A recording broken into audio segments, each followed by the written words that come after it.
Ça dépend comment tu abordes le cours, qu'est-ce qui s'est passé dans ta journée, dans quelle pensée tu es. 7h, c'est pas le bon créneau. 8h15, des fois.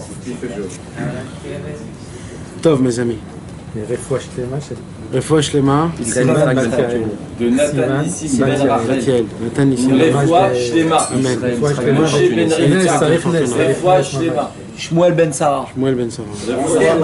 Esther Bat Simcha. François Fradji Ben Myriam. Comment?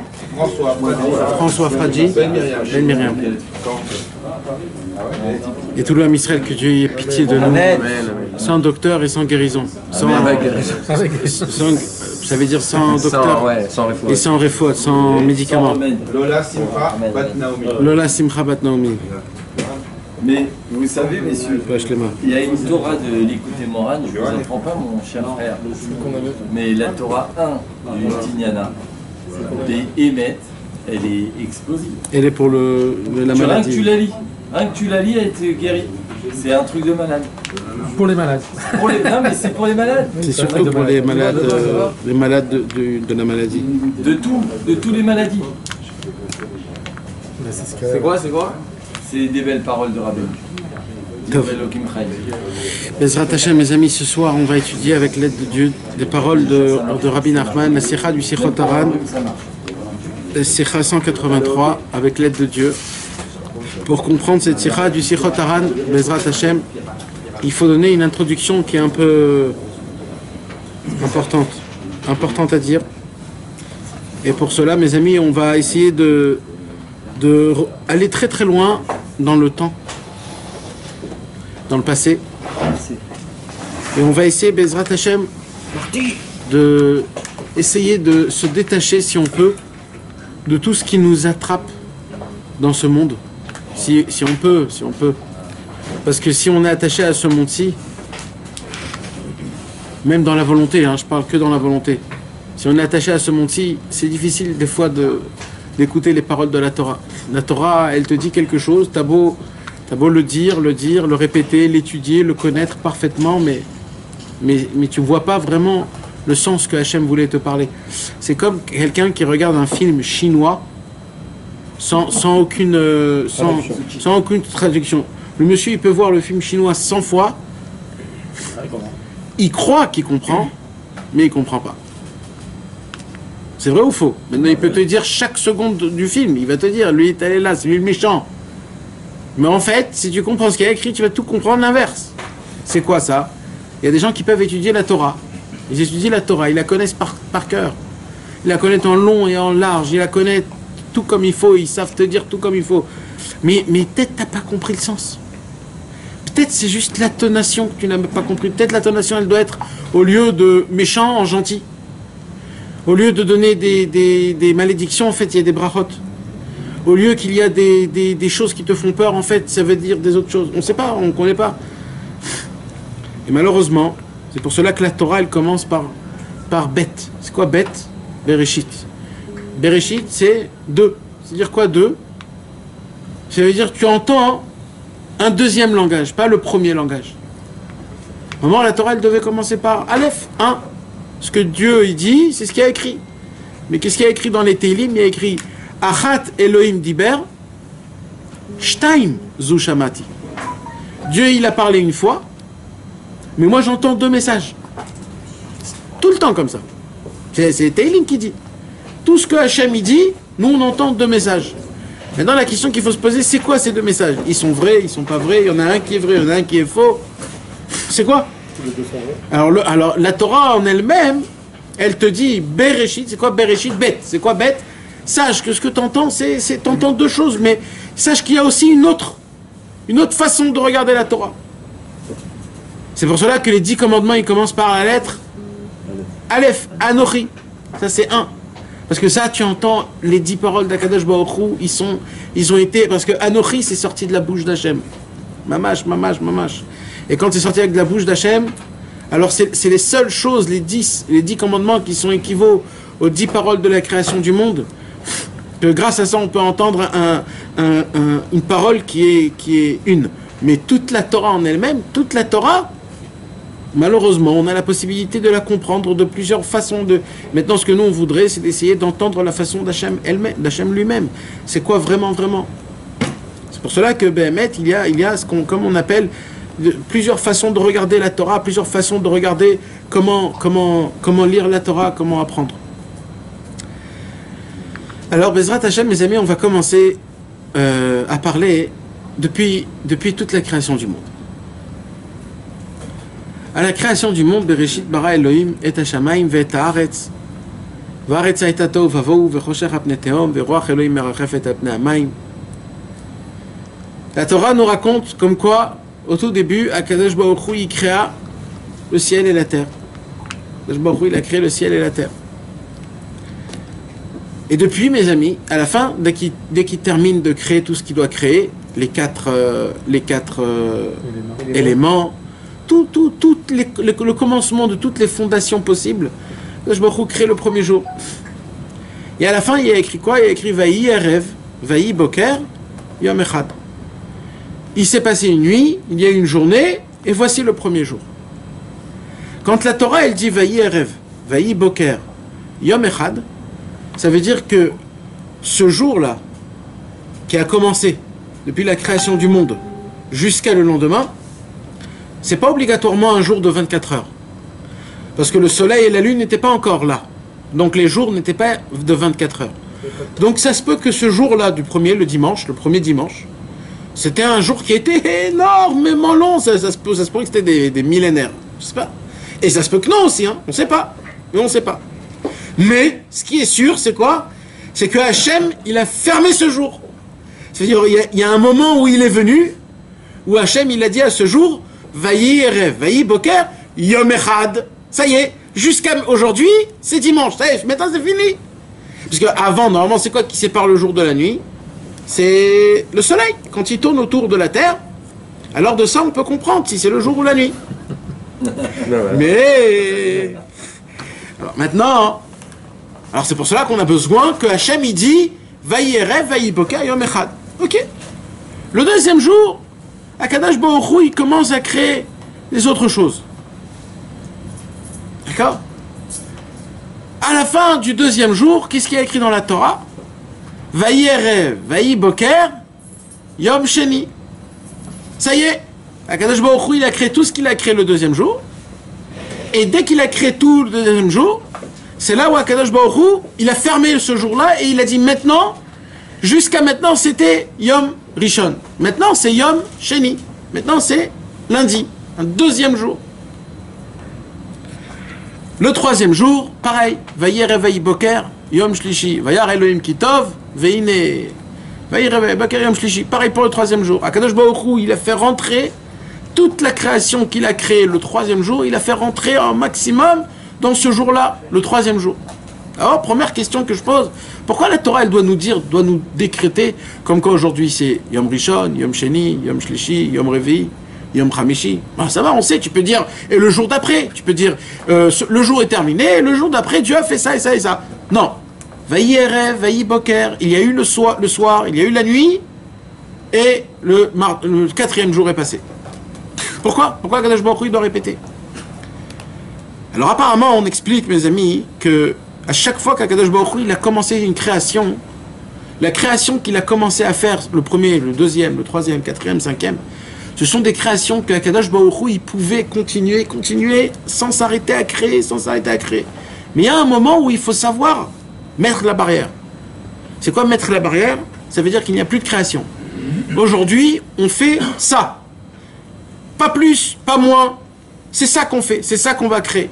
Et c'est ce qui s'est passé tous les jours de la semaine. Tous les jours de la semaine, Akadosh Baruch Hu a créé quelque chose. On apprend de là quelque chose de très important. C'est équivalent à la création de Dieu qu'il a créée pendant les 7 jours de la semaine, jusqu'à aujourd'hui, le dimanche, par exemple, il a une puissance de créer quelque chose de l'abstrait au concret. Pourquoi?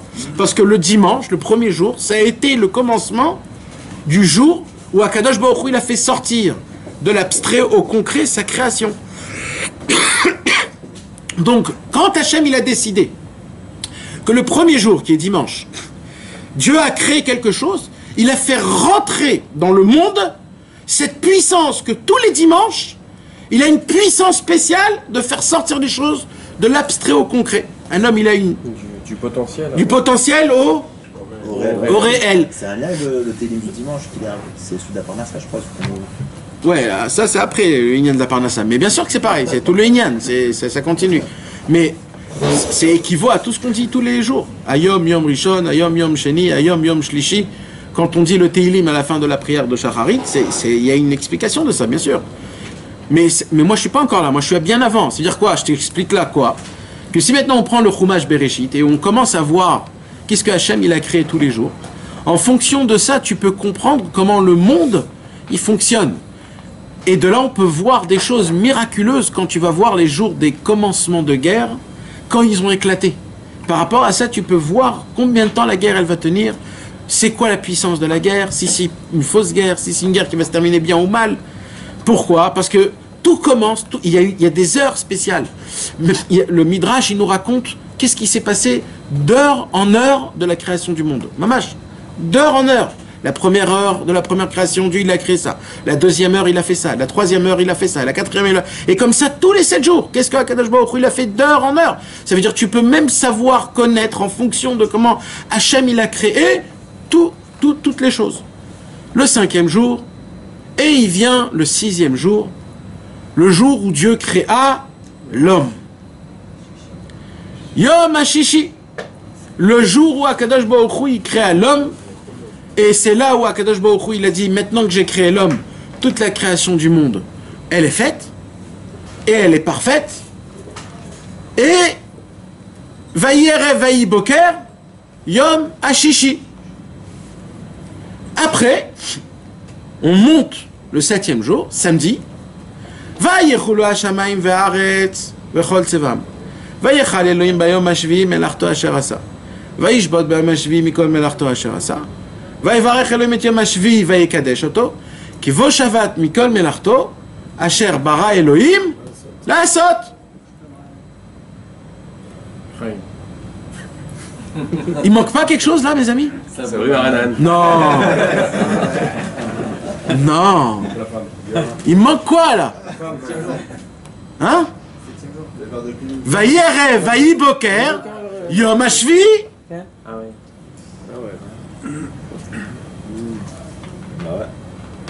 Il n'y a pas écrit Vayere, vayi boker, yom hashvi.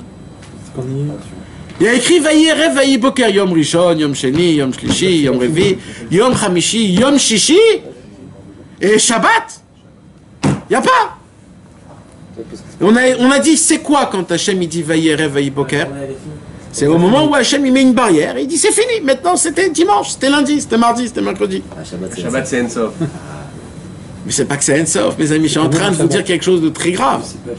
Je suis en train de vous dire que le monde n'a même pas encore existé. On est dans le 7e jour de la première création du monde.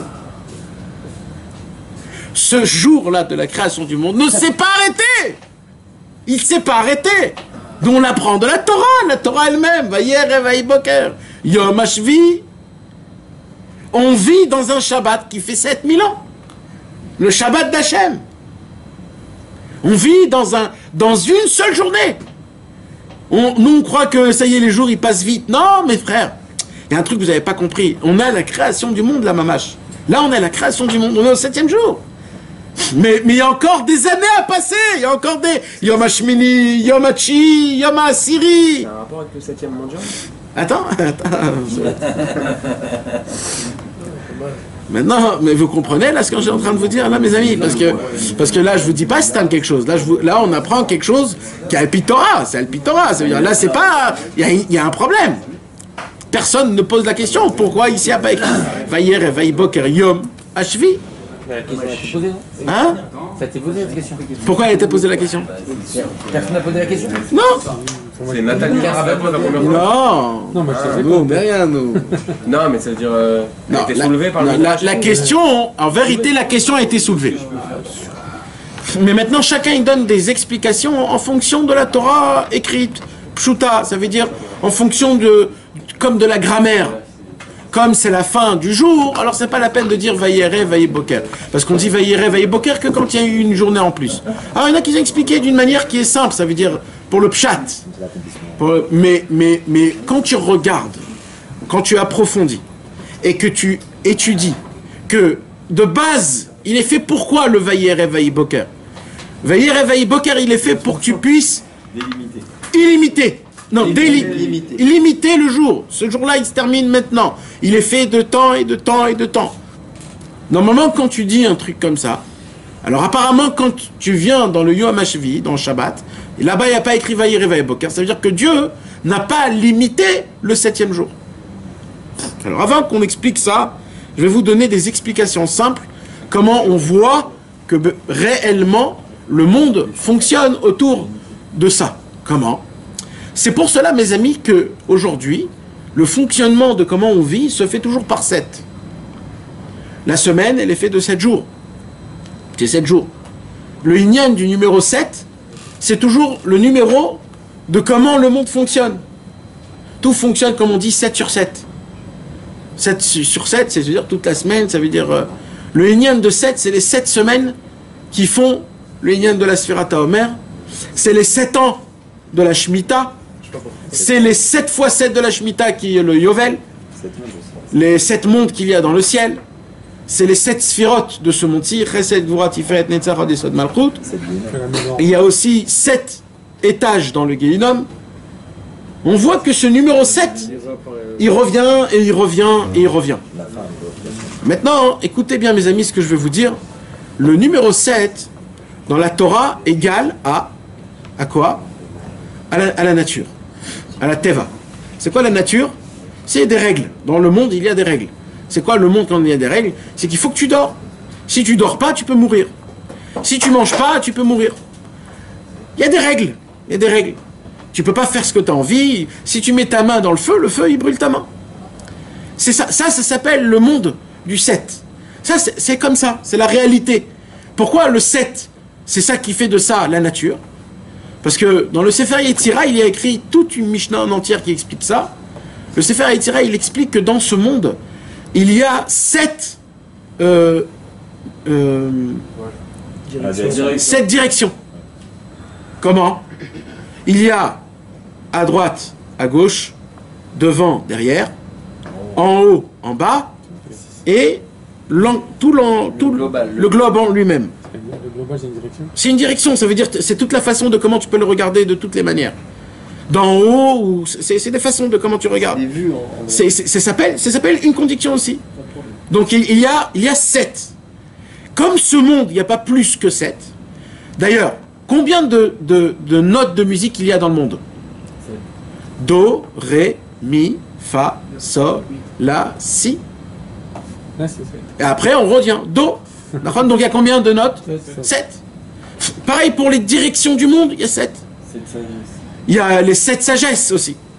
C'est quoi les 7 sagesses? Toutes les sagesses du monde, ils sont combinés dans 7 sagesses. Les 7 métaux. Il y a les 7 métaux. On a fait un cours de ça. On a fait un cours de ça. Le jeudi, celui qui veut voir, il y a un cours énorme sur ce Inyan-là. Alors, maintenant, écoutez bien, mes amis. C'est pour cela, mes amis, que quand un homme, chas v'shalom, il perd quelqu'un, alors il y a combien? Il doit s'asseoir 7 jours. Et qu'est-ce qu'on doit faire pendant 7 jours? On doit le consoler. C'est une mitzvah d'aller le voir et de le consoler. Pourquoi 7 jours il faut le consoler? Juste parce que on arrondit la semaine? C'est vas-y, il a pris une semaine de congé? Non. Quoi? C'est comme quand un homme il souffre dans 7 côtés. Parce que tout est en fonction de 7. Il souffre dans 7 facettes. Donc quand on va le consoler, il faut qu'on le console dans tous les niveaux possibles. Donc c'est pour ça, c'est pareil pour la simcha. Un homme il se marie. Combien de jours il a de Sheva Brachot? 7. Pourquoi 7? Pareil, parce que nous on doit le rendre joyeux dans tous les 7 niveaux de joie. Dans le Chesed, dans la Gvura, dans la Tiferet, dans la Netzach, etc., etc. Le numéro 7, mes amis, c'est l'équilibre. C'est exactement, c'est l'équilibre. Et il tourne 7 fois. Mais toujours, vous allez voir plein de Inyanim sur le numéro 7. Pourquoi? Parce que le 7, on dit 7 fois tous les jours Amen Yeh chez Meraba. Celui qui prie dans le Minyan tous les jours, 3 fois par jour. Si tu comptes en tout, on dit 7 fois Amen Yeh chez Meraba. Pourquoi? Parce qu'on doit glorifier le nom d'Hachem minimum 7 fois par jour dans tous les niveaux du monde. À droite, à gauche, devant, derrière, en haut, en bas, et dans tout le globe. C'est ça le Inyan, et c'est ça l'importance de... Le numéro 7, c'est le numéro qui maintient ce monde. C'est l'équilibre parfait pour que ce monde puisse exister de manière qui soit dirigeant, qui soit juste, qui soit droit et comme il faut. Mais il y a un problème. C'est quoi le problème? C'est qu'après 7, il y a le numéro 8. C'est quoi le numéro 8? Bon, 8, c'est l'infini. D'abord, déjà, ça, comment il est fait? C'est le signe de l'infini. Le 8. Ça veut rien dire. Mais bon, d'accord? Non, parce que même sur ça, il y a des choses... Même ça, il faut regarder. Benoît dit qu'il faut regarder tout. Donc ça donne aussi un siman. Mais c'est pas ça le Inyan. Le 8, mes amis, vous allez voir que dans toutes les fêtes, il n'y a jamais une fête qui a eu 8 jours. Dans Yom Tov, dans Sukkot, Pessah, Sukkot, dans les fêtes, il y a toujours 7 jours. Shmini Atzeret, c'est un 8e jour. Mais c'est un nouveau, c'est une fête en lui-même. Donc c'est que 7 jours. C'est 7 plus 1. Hein? Attends. Ça, c'est pas une fête de la Torah. Dans la fête de la Torah, on voit que toujours, ça tient autour des 7 jours. Il y a Rosh Hashanah et Kippour, c'est 10 jours qui englobent tout. Donc c'est ni 7, ni... C'est 10, c'est un autre numéro. Mais dans toutes les fêtes, tu vas voir qu'il y a le numéro 7. Pourquoi? Parce que la Simcha, elle doit être dans tous les niveaux, dans toutes les sphères. Mais apparemment, mes amis, est-ce qu'il y aurait un 8e jour? Puisque nous, on est dans le 7e jour. Là, actuellement, on est dans le 7e jour. La question, c'est est-ce qu'il y aurait un 8e jour? C'est une question. Alors, il faut regarder la Torah. On commence à ouvrir la Torah, Chumash Bereshit, Chumash Shemot, Chumash Vaikra. Et dans Vaikra, il y a une paracha qui s'appelle Parashat Shemini. Et là, il y a écrit Vayehi Bayom Hashmini. Et le 8e jour. C'est la première fois où il y a écrit Yom Hashmini dans la Torah. Vite, il faut regarder, c'est quoi ce jour-là? Et après qu'il y a écrit Vayi Bayom Hashmini, qu'est-ce qu'il y a écrit? Bayom Harishon. Alors, c'est le 8e jour, c'est le premier jour. Qu'est-ce qui se passe là? C'est toujours pas le 7e. Hein? Il n'y a toujours pas le 7e. Non, le 7e, on est dedans. Oui, mais il n'a pas dit dans la Torah, il n'a jamais été écrit. Le 8e jour, il y a écrit. Il n'y a pas écrit quand il se termine. Parce qu'on dit Vayechulo Hashamayim va'aretz vechol tzevaam, Vayechal Elohim bayom hashvi. Donc Yom hashvi, il y a écrit. Il n'y a pas écrit Vayerev Vayiboker. Donc il y a le commencement, mais il n'y a pas la fin, la termination. Mais maintenant que dans le Chumash Vaikra, dans la Parashat Shemini, il y a écrit Vayehi bayom hashmini, ça voudrait dire qu'il y a eu une fin au 7e jour et qu'il y a un commencement d'un 8e jour. C'est quoi l'histoire là-bas? Là-bas, c'est l'histoire de la construction du Mishkan. Pour la première fois, quand les Bnei Israël sont sortis d'Égypte, alors ils ont été ordonnés de construire le Mishkan. Alors, le 8e jour du Mishkan, nous raconte la Torah, les Nessi'im, comment s'appellent les princes de chaque tribu, ils ont dit on voudrait donner le premier korban. Et c'est ce qu'on lit donc à Hanouka. Bayom Hashmini Nasi Shlomiel ben Surishadai, Korbano Kerat Kesef Achat, Shloshim Umea Mishkala, Mizrak Echat Kesef, Shivim Shekel Beshekel HaKodesh, Nemelim, Solet, Mincha Boula, et ça se répète, ça se répète, ça se répète, ça se répète, ça se répète. Maintenant, comment ils ont commencé le premier donateur? Le premier donateur, la Torah nous raconte, Bayom Harishon, Nasi, Livne, je ne me rappelle plus qui, et Litzur ben Jedeur. Bayom Harishon? C'est pas Bayom Harishon, c'est Bayom Hashmini. Comment on est arrivé du 8e jour au premier jour? La Torah, elle nous dit. Hein? Le premier jour du 8e jour. Non, la Torah, elle nous dit le 8e jour du mois de Nissan. Le premier jour, il a donné le... Maintenant, ça veut dire quoi? Ça veut dire que le premier jour du 8 Nissan, la Torah l'a appelé le premier jour.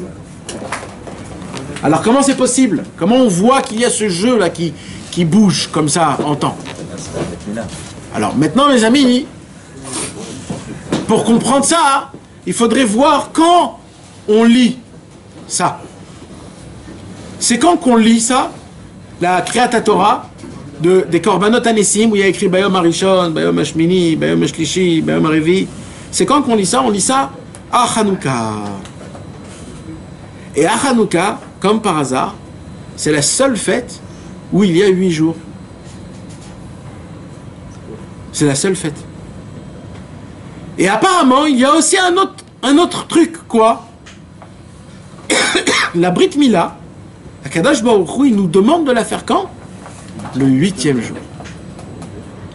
Qu'est-ce qui se passe? C'est quoi le symbole du 8e jour?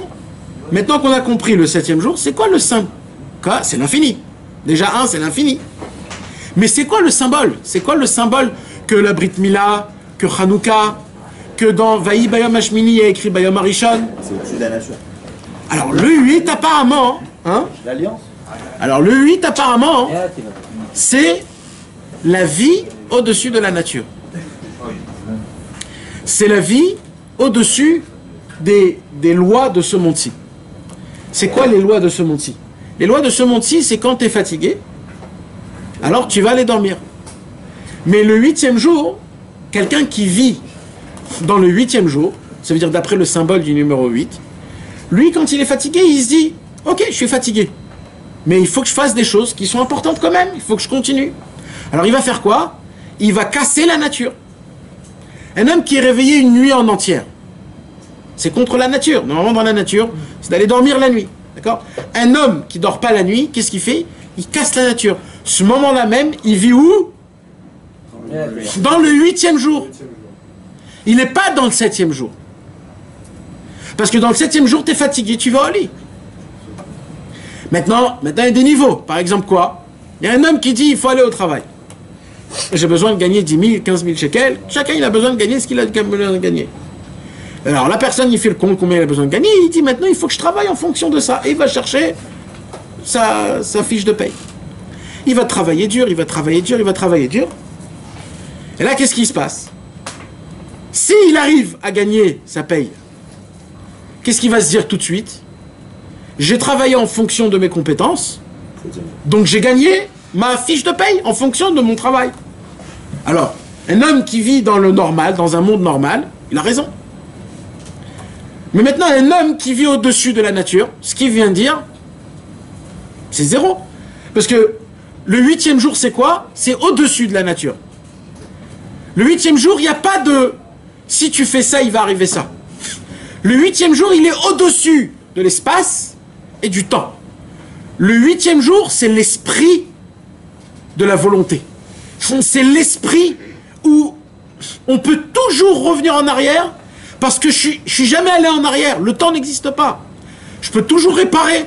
Je peux toujours gagner, même si j'ai perdu. Je peux toujours... Il n'y a pas d'étiquette qu'on te colle sur ta tête et on te dit voilà, c'est toi et tu seras comme ça jusqu'à la fin de ta vie. Non. C'est du jour au lendemain, tu peux changer et devenir un autre. T'as plein de vie en fait.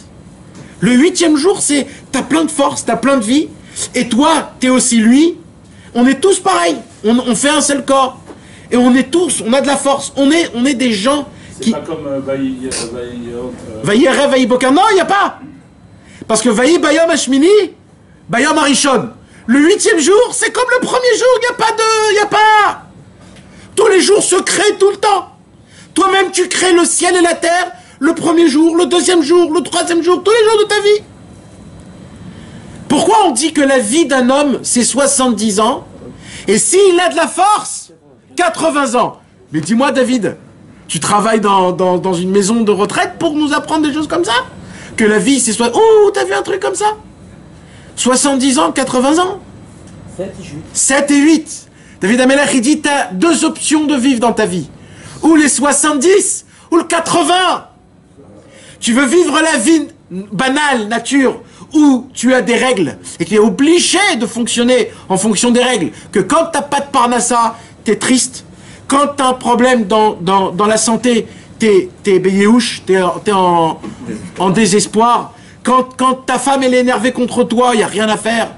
Quand tu veux essayer d'arranger, vois que tu essaies de tout faire, tu peux pas. Tu essayes d'étudier la Torah, tu comprends pas, tu dis je suis pas fait pour ça. Et ainsi de suite. Là, tu vis dans la vie de Seth. T'es encore dans ce monde d'après les règles nature. Mais Akadosh Baruch Hu, le jour où il a créé le Mishkan, le jour où Hachem... Alors, la question c'est, comment il s'est fait ce 8e jour? Ce 8e jour, il s'est fait le jour où Hachem, il a dit, Ve'asuli mikdash ve'shachanti betocham. Vous allez me créer une maison et je vais habiter dans vous. Comme Hachem lui-même, il n'est pas ni dans le temps, ni dans l'espace, il est au-dessus de la nature. Donc au moment où il descend chez nous, on devient tous hors nature. Vous comprenez? C'est pas que tout ce fait qu'on a pu vivre au-dessus de la nature, c'est quoi? C'est-à-dire quoi de vivre au-dessus de la nature? C'est d'aller dans l'Égypte pendant 40 ans, de pas se doucher, de pas changer de vêtements, de sentir bon, de se sentir comme si qu'on est sorti du sport, de manger de la manne qui descend du ciel, de grandir, de pas aller aux toilettes, de pas être malade, d'enfanter des enfants d'une facilité exceptionnelle. Ça c'est quoi ça, mes amis? Ça s'appelle le 8. Alors maintenant nous on croit quoi? Ouais, à l'époque il y a eu des miracles, ouais mais c'est pas comme aujourd'hui, aujourd'hui ça tombe la manne. Espèce d'imbécile. Eux ils vivaient le 8, alors ils avaient la manne. Quand toi tu continues à vivre le 7, eh ben tu devras travailler pour aller manger. T'as besoin de te laver dans les toilettes 6 fois par jour parce que tu sues et tu pues. Mais un homme qui est kadosh, il sent pas mauvais et il sue pas. Nathan, est-ce que de la façon même, par exemple, quelqu'un qui travaille 6 jours, mais qui croit au 8e jour, il peut accéder au 8e. Alors attends, d'abord on explique c'est quoi le 7 et le 8. On essaye de le vivre mamache et après on va voir c'est quoi l'accès. C'est le 8, ça. C'est le 8, ça c'est direct. Regardez comment le monde il est pourri. Regardez comment le monde il est pourri. Il y a des gens, malheureusement, ils sont là où ils sont. Et eux, ils croient que par exemple, des fois, à Las Vegas, c'est meilleur. Et là-bas, on leur explique que si tu as le 7, c'est le gros lot. Parce que eux, ils disent juste reste dans le 7, ne va pas dans le 8. Normalement, en haut, il y a des machines où il y a 8. Parce que le 7, c'est ce monde. Nous, on veut le 8. Le 8, c'est au-dessus de la nature. Le 8, c'est au-dessus. C'est là où il n'y a pas de règles. C'est pas qu'il n'y a pas de règles, pardon.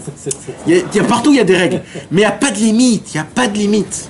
Il n'y a pas je peux pas aujourd'hui. Parce que toi, tu es avec lui, et lui, il est avec toi, et vous êtes tous ensemble, et vous êtes dans tous les temps où vous vivez tout le temps, parce que vous êtes au-dessus du temps. Le 8, la fête de Hanouka, mes amis, c'est la fête où on lit la paracha de Bayom Harishon, Bayom Hasheni, de Vaï Bayom Hasheni. Pourquoi les Chachamim, ils ont dit qu'à Hanouka, il faut lire ça? Parce que quand on regarde ce qui s'est passé à Hanouka, il s'est passé quelque chose de très grave. Qu'est-ce qui s'est passé? Tout le peuple juif est devenu tous des Grecs. Et il restait quoi dans le peuple juif? Il restait une seule famille, les Hashmonaïm, que eux, c'était des Kohanim. C'était des Kohanim. C'est quoi un Kohen? Un Kohen, c'est un prêtre.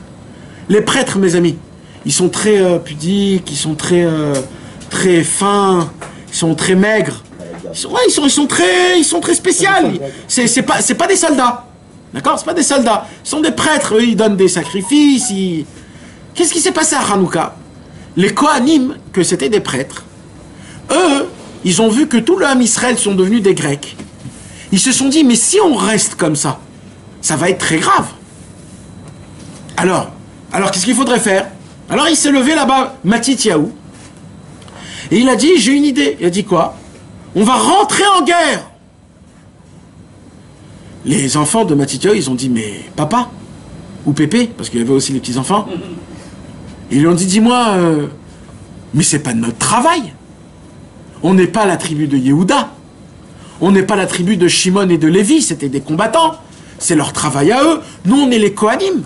Limite, on n'a jamais fait la guerre. Parce qu'à l'époque des Égyptiens, on n'était pas dans l'esclavage. On était à Goshen. À chaque fois, les Kohanim, ils étaient mis de côté. On n'a jamais tenu de notre vie une épée. On ne sait même pas comment on tient l'épée, de quelle façon. Matityahu, il vient et il dit, sinon on ne sort pas en guerre, tout le peuple juif, il périt. Et ben, mes amis, ne croyez pas que c'est juste. C'est Hachem qui a fait en sorte qu'il y a 12 tribus. Parce que 12 tribus, c'est quoi?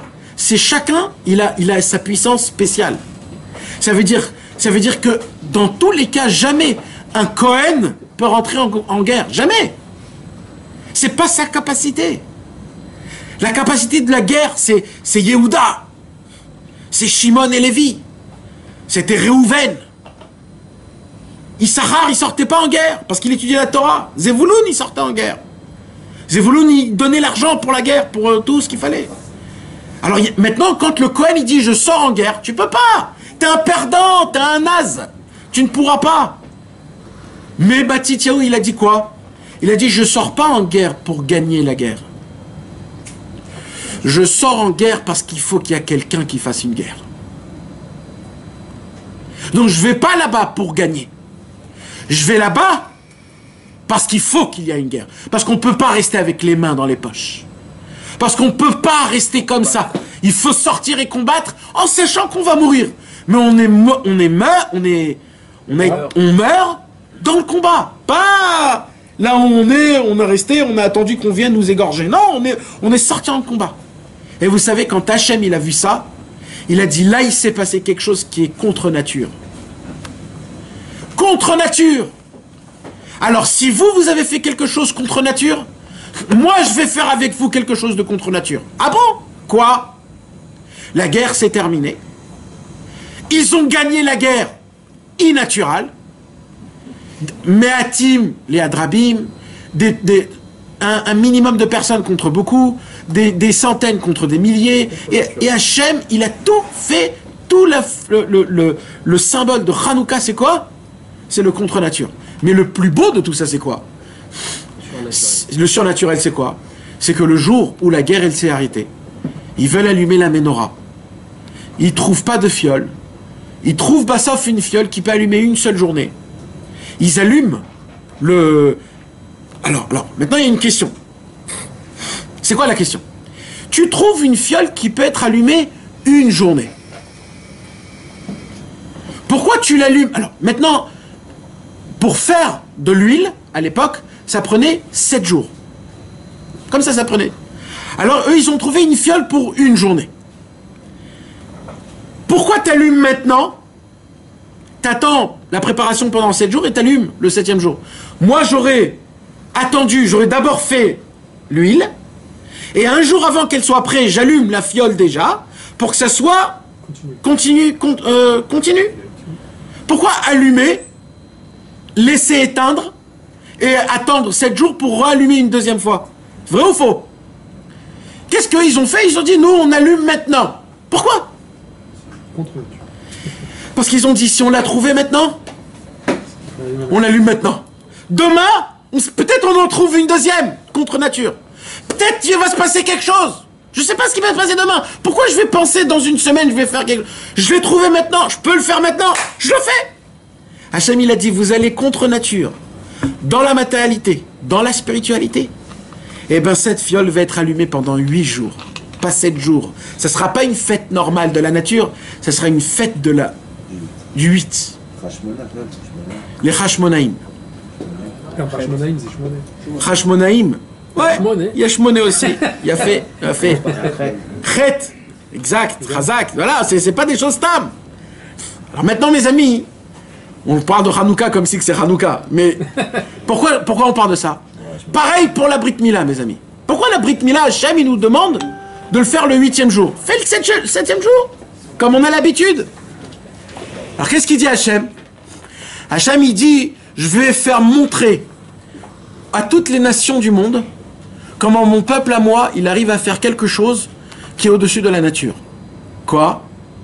Il va naître, et le 8e jour, il va faire couler du sang de son propre fils nourrisson. Et pas juste, il va le faire.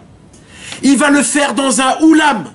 Il va amener des gens qui vont faire de la musique. Il va payer cher pour que les gens... Ça va être une fête. La femme, elle va se maquiller, elle va s'habiller. Mais oh, on va couper à ton fils. On va lui couper, il va pleurer, c'est du sang. On n'amène pas des docteurs. On amène un Moël, un barbu, il a jamais appris la médecine. On va le laisser lui couper, on ne connaît même pas le monsieur, on a peur parce qu'il a fait. Ça, c'est de la contre-nature. Ça, c'est le peuple juif. Ça, c'est le numéro 8. Le numéro 8, mes amis, c'est quelque chose d'exceptionnel. Maintenant, on a dit... Alors maintenant, j'avance. Écoutez bien. Maintenant, on avance. Apparemment, dans le 8e jour, il y a 7 jours. Dans le 8e jour, il y a 7 jours. Il y a 7 jours nouveaux. Il y a une semaine en entière. Et dans le 8e jour, il y a des façons qu'un homme il a la possibilité de vivre pendant les 7 jours de la semaine, mamage dans le 8e jour. C'est-à-dire dans l'infini. C'est-à-dire au-dessus de la matérialité. Ça veut dire quoi? Ça veut dire que l'homme, il n'est pas atteint à ce monde. Ça veut dire quoi? Nous, on croit qu'on a des obligations. Nous, on croit qu'on a on est dépendant de ce monde en fonction de ça et de ça, de mon travail, de ma femme, de ma maison, de mon docteur, de mon avocat, de mon compte bancaire. Alors, un homme qui vit dans le 7e jour, bevadaï, oui. Mais un homme qui vit dans le 8e jour, ça se pourrait qu'il a tout ça, mais il ne dépend pas de ça. Ça veut dire quoi? C'est-à-dire que s'il y a un truc qui se casse la tête, il s'en fout. Il s'en fout. Pourquoi il s'en fout? Parce qu'il ne dépend pas de ça. Alors, tu dépends de quoi, alors? Je dépends de qui? De Hachem. Je dépends de celui que quand il est descendu dans ce monde pour habiter avec nous, quand on habitait avec lui, j'étais dans un monde no limites. J'étais en Égypte, je mangeais de la manne, je m'habillais des nuages, des nuées, des anané à kavod, et ainsi de suite, et toute ma vie était au-dessus.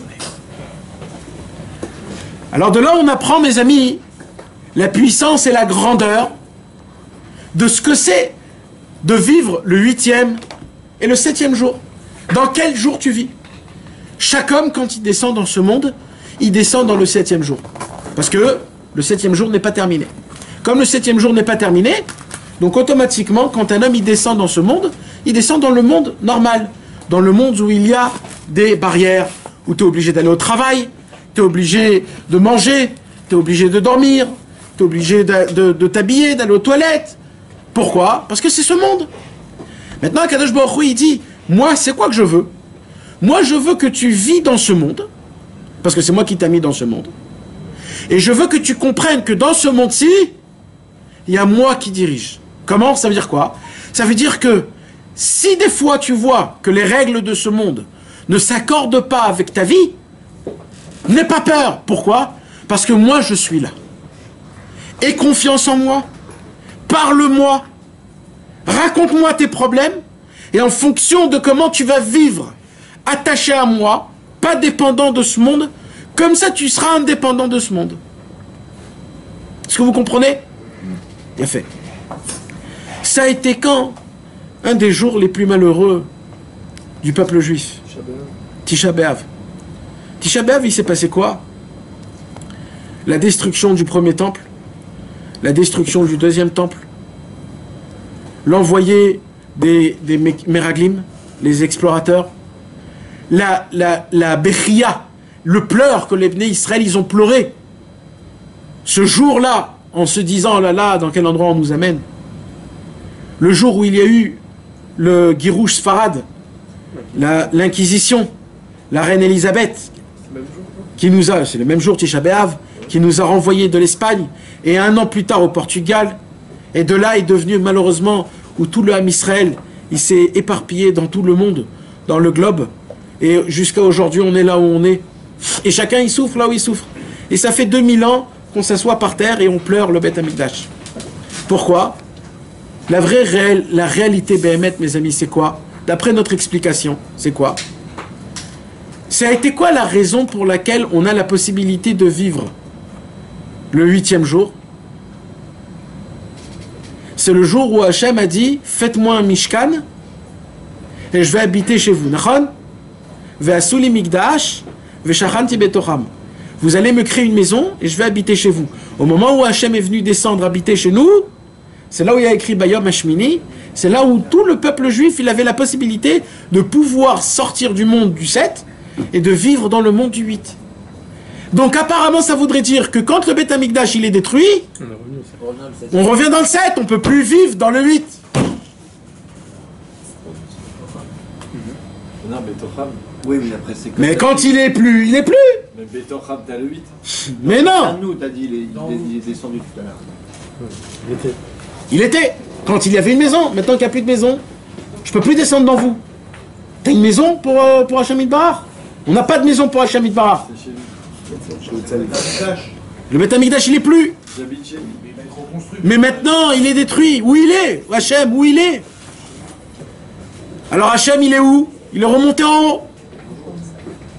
Hachem il est remonté en haut. Et quand Hachem il est remonté en haut, qu'est-ce qui s'est passé? Il s'est passé que maintenant on vit dans ce qu'on s'appelle une astara. C'est quoi une astara? Une cachette. Ça veut dire quoi une cachette? Une cachette, ça veut dire qu'il y a toutes les preuves que ce monde, il a des règles. Ça veut dire quoi? Ça veut dire que maintenant que je vous explique, ça fait 1 heure que le monde n'a pas de limite, vous ne comprenez pas réellement que le monde n'a pas de limite. Même moi, je ne le comprends pas, malheureusement. On ne le comprend pas vraiment. On se dit toujours, mais il faut un minimum. Un minimum, une rentrée, quelque chose. Un minimum. Il faut un minimum de 150 mètres carrés quand même. Un minimum. La voie sur la mer. Un minimum. Pour nous, le minimum, c'est devenu une voiture nouvelle, ou 2 ou 3.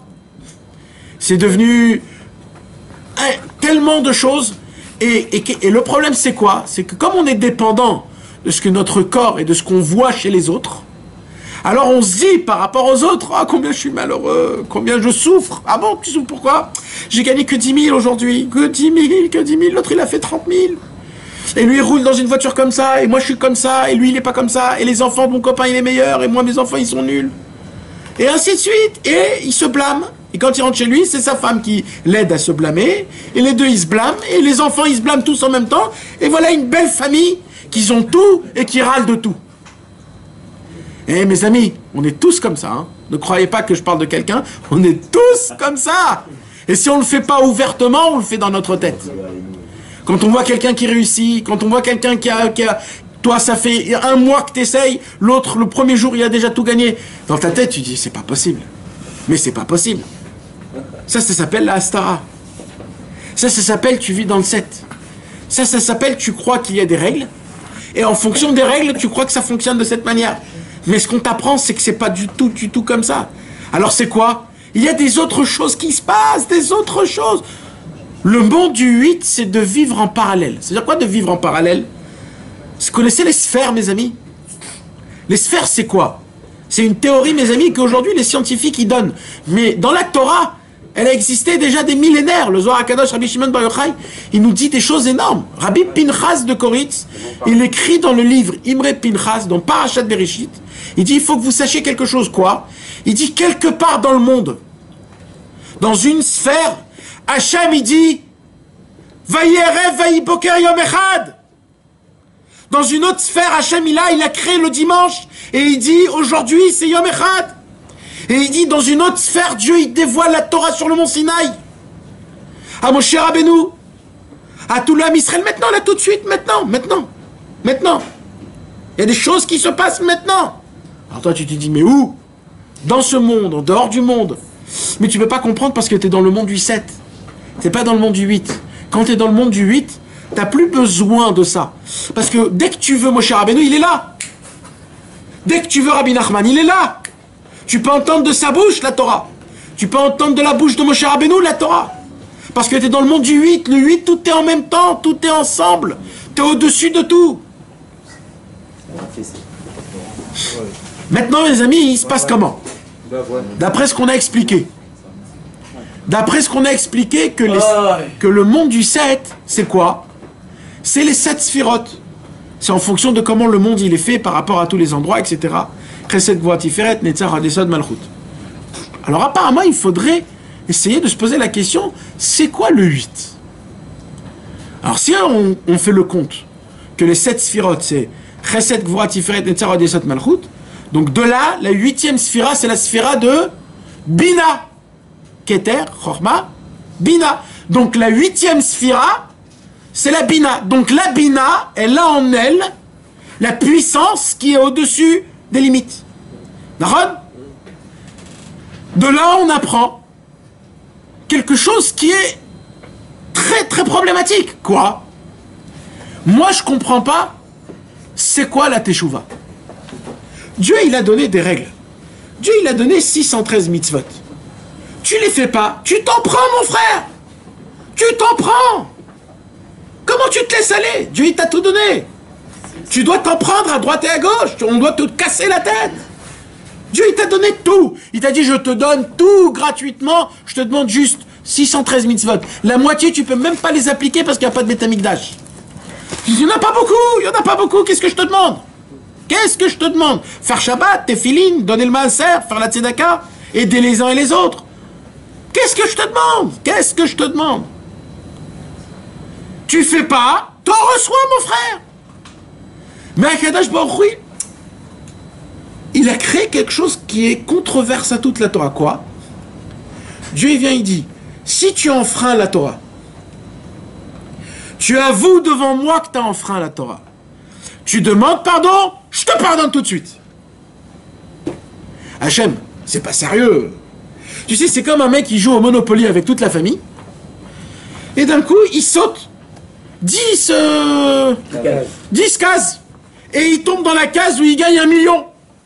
Tout le monde lui dit, oh, t'as pas sauté 10 cases? Ah, pardon, excuse-moi. Ok, c'est bon, c'est fini, ok, pas de problème. Vas-y, reviens à ta place, rends l'argent. T'as volé, t'as sauté 10 cases. Tu triches dans le jeu.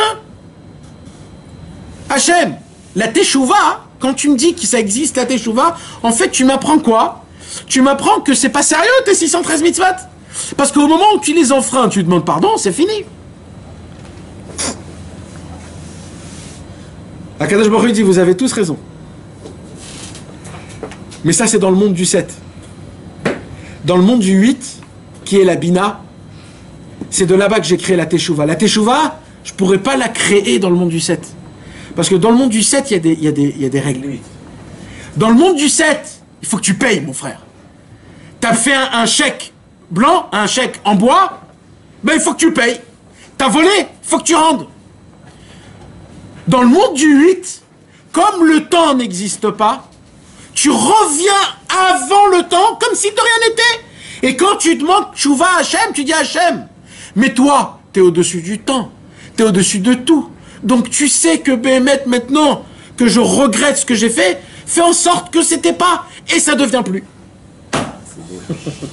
Parce que c'est le monde de la Teshuvah, c'est le monde de la Bina, où il n'y a pas de temps. Donc quand tu regrettes quelque chose, regretterais veut dire quoi? Que si je reviens, je refais plus, alors je l'enlève. Comment tu fais pour aller dans le monde du 8? En 2 mots, attends. Ça d'abord, c'est la Teshuvah. Tout homme qui fait Teshuvah, il atteint ce niveau. Tout le monde. Parce que la Teshuvah, elle n'existe pas dans le 7. Elle n'existe que dans le 8. Elle ne peut pas exister dans le 7. D'où on apprend ça? Peut-être je vous invente des choses. C'est le feu blanc, le feu blanc. Alors non. Non, c'est pas grave. Mais non, c'est quoi alors? C'est parce que dans la Gemara, il y a écrit quoi? David, qu'est-ce qu'il y a écrit dans la Gemara? Il y a écrit que dans la Gemara, Hachem, il a créé la Teshuvah avant la Torah. Comment tu crées la Teshuvah avant la Torah? Mais c'est un jeu là. Ça veut dire avant que les règles ils existent, tu dis bon, si vous enfreindrez les règles et vous me demandez pardon et vous avouez que vous avez fait mal et vous regrettez, c'est comme si de rien n'était. Comment t'as fait ça? Avant de créer le jeu. Avant de créer le jeu. C'est-à-dire que la première règle, c'est qu'il n'y a pas de règle. C'est que tu peux vivre. C'est que ça veut, si Hachem il aurait créé la Teshuvah après la Torah, c'était impossible. Parce que dès que la Torah est descendue, c'est les règles la Torah. Même dans le monde, tu peux plus enfreindre les règles. Mais comme la Teshuvah elle a été créée avant la Torah, Donc tu peux, même si chas v'shalom tu enfreins, si tu demandes pardon et béhémet et tu regrettes, Hachem il te l'efface. Alors maintenant on apprend que la teshuva, tout homme qui fait teshuva, à ce moment-là même, vraiment, il est dans le monde du 8. Il est dans le monde de la bina. Il est dans le monde où là, il est au-dessus du temps. Mais au moment où il descend de la teshuva, il redescend du monde 8. C'est que à ce moment-là qu'il demande pardon à Hachem. Moi, quand j'entends un cours comme ça, je me dis, j'en ai marre du 7. Allez, basta 7. On met tout sur le 8. Allez, j'ai envie de mettre tout sur le 8. Allez, je mise sur le 8. Parce qu'on ne peut pas vivre dans le 8 tout le temps, mes amis. Vous savez? Moi, je veux tout le temps. Parce que Hachem, il nous a mis où? Dans le 7. Donc Hachem, c'est quoi qu'il veut? Hachem, il veut ce combat du 7, 8, 7, 8, 7, 8, toujours, d'essayer. C'est ça. Mais moi, je me dis, c'est sûr et certain qu'il y a une porte. Du 7 au 8. Il y a une porte. Comme on est passé du dimanche au lundi, du mardi au mercredi, etc. Alors pareil. C'est parce qu'on n'a pas trouvé le 8 qu'on revient toujours au dimanche. En fait. Tu sais, dimanche on recommence. Non, moi je passe le 8. Alors, il y a un chidouche, mes amis. Ouais. On revient au 1 à chaque fois. 8, 8. Eh ben non, c'est. Il y a, maintenant qu'on a expliqué tout ça dans le monde, on va expliquer tout ça dans la Torah. Malheureusement, aujourd'hui, le langage, le message, la sagesse qu'on nous dévoile de la Torah, c'est la Torah du monde 7.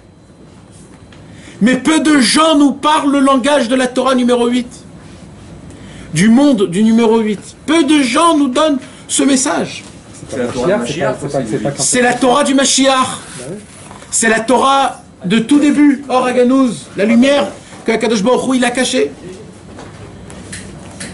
Mais puisque c'est la Torah de la Teshuvah, la Torah du Mashiach, la Torah de la Bina, moi je voudrais chercher qui m'apprend à faire Teshuvah. Puisque on a appris que quoi? Que le 8e c'est quoi? C'est la Bina. Et on a appris que la Bina c'est la Teshuvah. Parce que Bina c'est Ima, et Ima mekanenet al Bena. Ima c'est la Teshuvah. Donc Bina c'est toujours Teshuvah. Donc si pour accéder tout le temps dans le monde du 8, apparemment il faut que j'apprenne à faire Teshuvah. Ça veut dire quoi faire Teshuvah, mes amis? Faire Teshuvah, il y a plusieurs niveaux. Il y a un niveau qui est très très bas, c'est pas de celui-là que je veux parler. C'est quoi ce niveau-là? C'est quelqu'un qui fait des fautes et il demande pardon à Hachem. C'est un niveau. C'est un niveau. Le standard de la Teshuvah, que je crois que la majorité du monde ne la fait pas. Elle est tellement simple, mais la majorité du monde ne le fait pas. Après chaque Avera de dire Chatati, Aviti, Pachati, pardon Hachem. Qui le fait aujourd'hui? Personne. Maximum, tu le fais dans Hachamnou, Bagadnou, Gazalnou dans la prière. Tu sais même pas ce que tu dis. Tu dis du chinois et tu dis bon, c'est fait pour ça. Le soir, le matin, le midi, avant de dormir, le soir. Pas mal de... C'est très très bien, Chas Veshalom. Très très très bien. Mais le Chatati, Aviti, Pachati, après chaque faute, il est plus important. Il est réel. Tu demandes vraiment pardon à Hachem. Regarde, aujourd'hui, j'ai été pas comme il faut, j'ai pas fait Shacharit. Je te demande pardon à Hachem. C'est tout. Dès que tu fais ça, tu es dans le monde de la Teshuvah.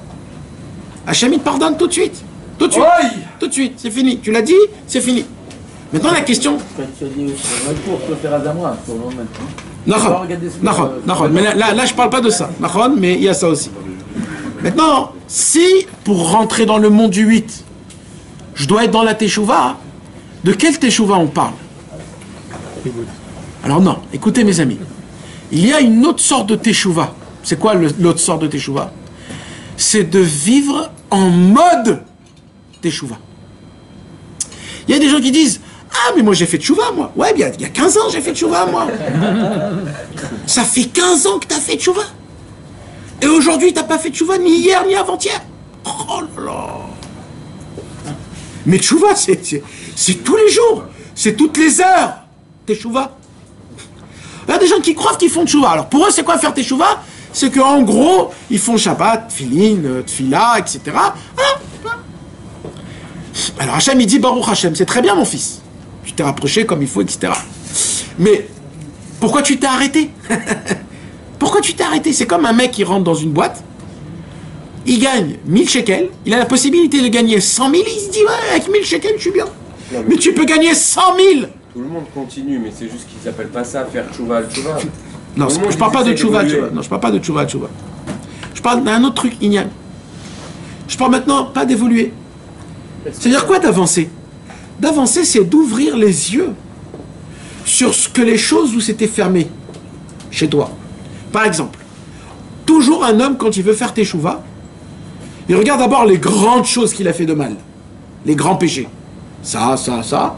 Pour lui, il se dit, il faut que j'arrête ça, et il s'arrête. Au moment où il a fait ça, il s'est arrêté, ça y est, il est dans la teshuva. Maintenant, c'est bon, il n'est plus comme avant. C'est vrai, mon fils, mais tout ce qui était autour, par exemple, de faire Shabbat, c'est important. Mais dans Shabbat, il y a aussi plein d'halachot qu'il faut les faire. Pas trier, pas essorer, pas toucher des choses qui sont mouktsées. Alors il y a des gens qui croient que de pas trier, c'est des choses qu'on a rajoutées. Pas trier, mes amis, c'est Deoraita. C'est la Torah de Moshe Rabbeinu. C'est Moshe Rabbeinu qui nous l'a dit. C'est pas les Chachamim, c'est pas Rabbanan, c'est Deoraita. Essorer, pareil. Et ainsi de suite. Maintenant, ça, on n'y fait même pas attention. Et on le sait. Dans les mouktsé, on le sait. Et il y a plein de choses. Le maaser, ce qu'on donne comme il faut. Le lachon hara. Tu continues à dire du lachon hara, mais on dit que le lachon hara est compté comme les 3 plus grandes avérotes tuées, la débauche et la vodazara. C'est compté comme ça. Combien on fait de lachon hara? Alors, c'est dur d'arrêter. Mais c'est pas dur de faire teshuva quand tu dis le lachon hara. Ça non. T'as fait un lachon hara?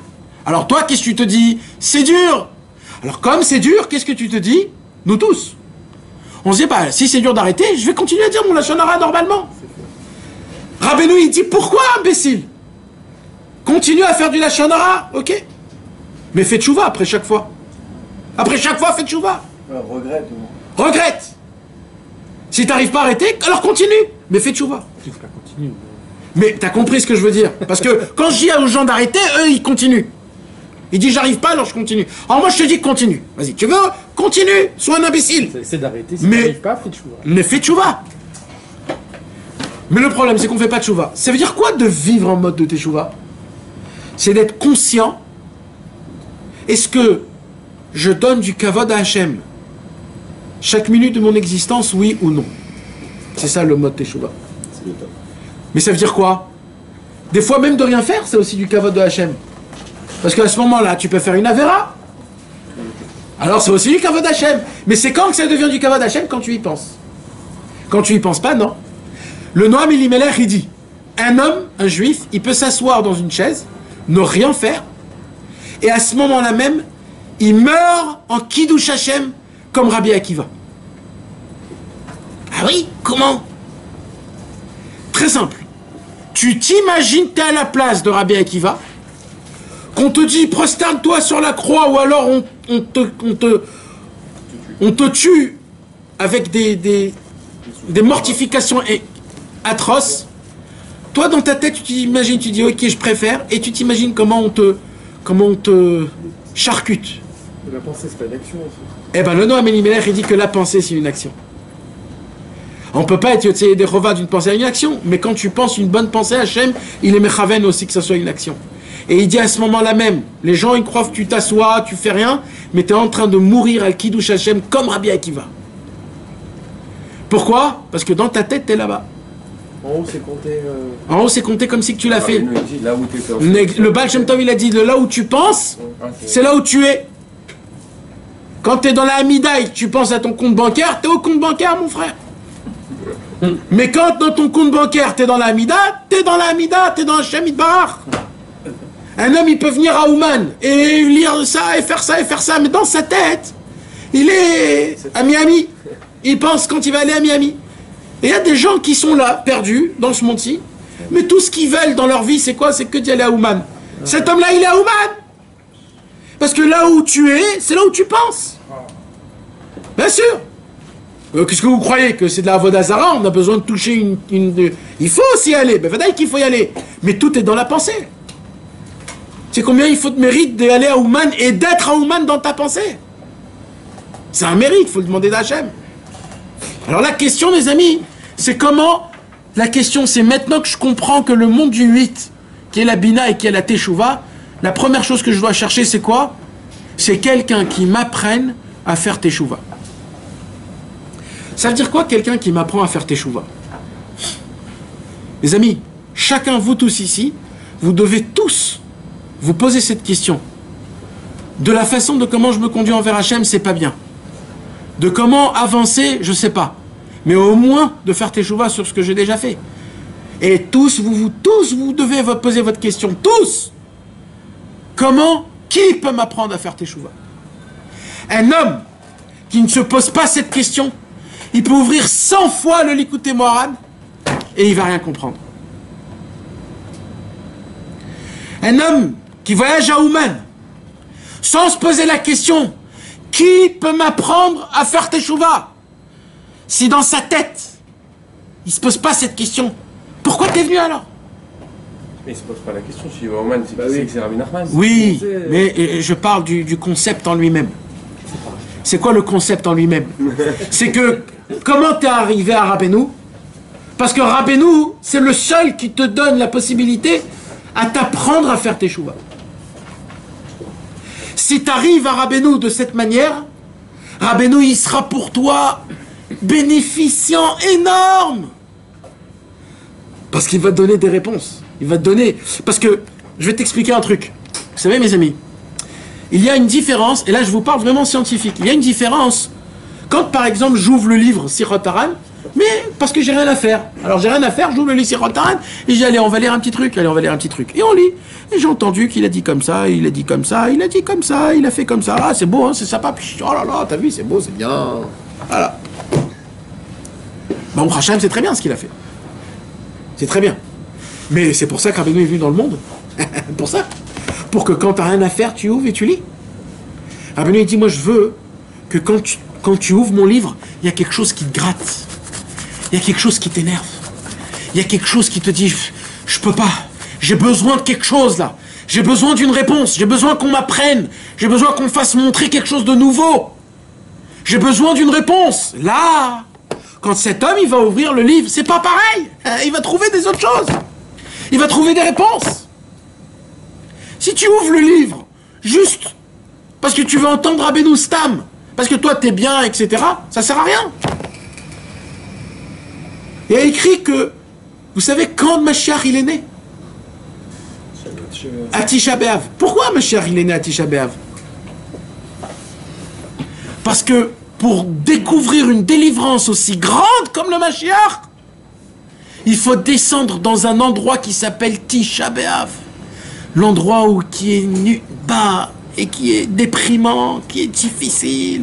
Tu manges pas, tu t'assois par terre. Tu dois te sentir tellement bas, tellement sale pour que tu puisses avoir une Yeshua. Parce qu'une délivrance, elle vient après un problème. Mais si tu n'as pas de problème, il n'y a pas de délivrance.